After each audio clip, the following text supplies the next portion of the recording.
जय हिंद बच्चों। आज इस वीडियो में हम पाठ 1 के प्रश्नोत्तर देख लेते हैं जो कि आपकी परीक्षक दृष्टि से बहुत ही महत्वपूर्ण हैं। तो चलिए देख लेते हैं। पहला प्रश्न है, कविता एक ओर जग जीवन का भार लिए घूमने की बात करती है और दूसरी ओर मैं कभी न जग का ध्यान किया करता हूँ, विपरीत से लगते इन कथनों का क्या आशय है। तो इसका हम उत्तर देख लेते हैं कि कवि के अनुसार व्यक्ति एक सामाजिक प्राणी है। कवि के कहने का अर्थ है कि हम सभी क्या हैं, सामाजिक प्राणी हैं।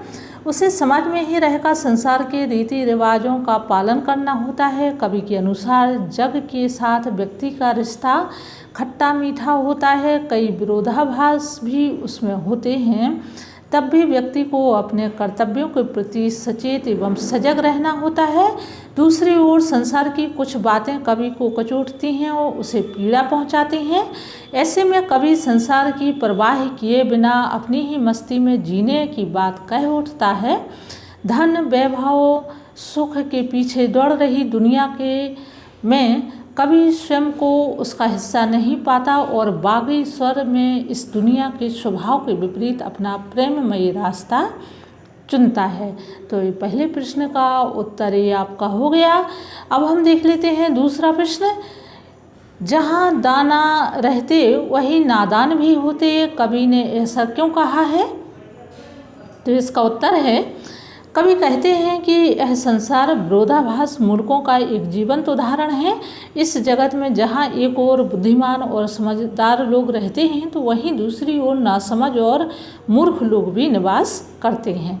ज्ञानी लोग जहाँ परम सत्य के तत्व को समझकर जीवन भर मोक्ष की प्राप्ति हेतु प्रयत्नशील रहते, वहीं मूर्ख लोग सांसारिक सुख सुविधाओं की प्राप्ति को ही अपने जीवन का अंतिम लक्ष्य मानते हैं और जीवन भर उसी भौतिक वैभव को प्राप्त करने में लगे रहते।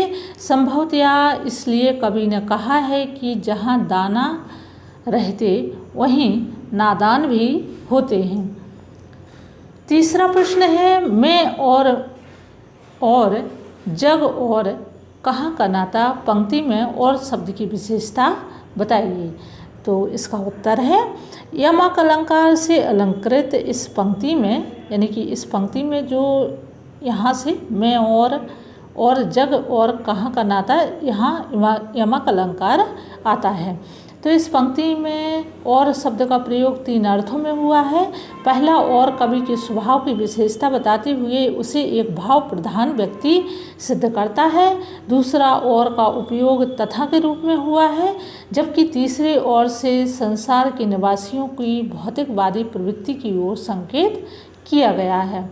भौतिकवादी प्रवृत्ति का मतलब होता है आधुनिकीकरण की आदतें, यानी कि नई जो सुख सुविधाएँ हैं, नई नई वस्तुएं हैं, उनका उपभोग करना भौतिकवादी प्रवृत्ति के अंतर्गत आ जाती है।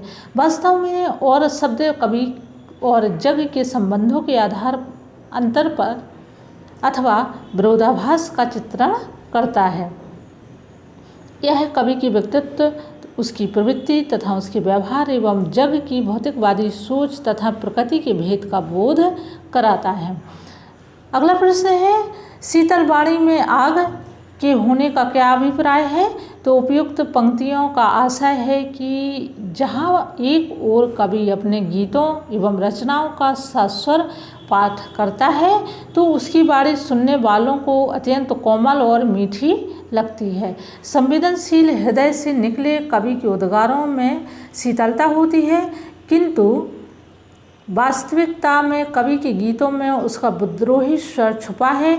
ऐसे में उसकी वाणी बाहर शीतल होते हुए भी स्वयं के क्रोध की आग को समेटे हुए रहती है।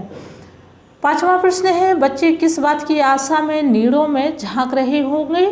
तो इसका उत्तर है, बच्चे अपने माता पिता के शीघ्र लौटने की आशा में नीड़ों यानी कि घोंसलों में झांक रहे होंगे। उनके माता पिता उनके लिए भोजन की तलाश में सुबह जल्दी घोंसलों से निकल जाते होंगे।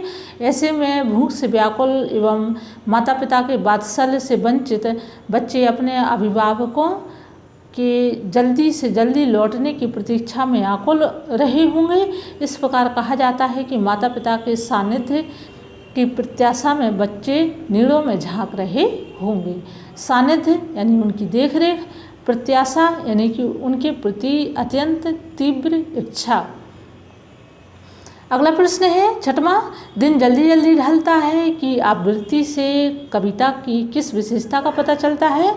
तो इसका उत्तर है कि कविता में दिन जल्दी जल्दी ढलता है पंक्ति कई बार आई है और इससे कविता में पुनरुक्ति प्रकाश अलंकार की उत्पत्ति हुई है। साथ ही इस पंक्ति में कविता में बारंबार आवृत्ति से कविता में गेयता आ गई और इसी कारण यह गीत और अधिक मधुर बन पड़ा। तो बच्चों, दोस्तों, आज के लिए इतना ही। कल आपको फिर से इसी पाठ के कुछ बचे हुए प्रश्नोत्तर हैं उसका वीडियो मिलेगा। तब तक के लिए धन्यवाद।